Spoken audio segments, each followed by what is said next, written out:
بسم الله الرحمن الرحيم ذلك عيسى ابن مريم قول الحق الذي فيه يمترون ما كان لله أن يتخذ من ولد سبحانه إذا قضى أمرا فإنما يقول له كن فيكون.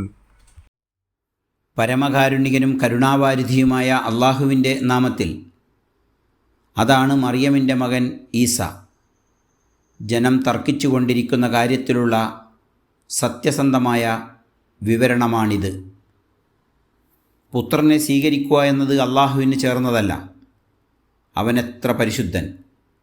അവനൊരു കാര്യം തീരുമാനിച്ചാൽ അതിനോട് ഉണ്ടാവുക എന്ന വചനമേ വേണ്ടൂ. അതോടെ അതുണ്ടാവുന്നു. സൂറത്ത് മറിയം 34-35 ആയത്തുകൾ.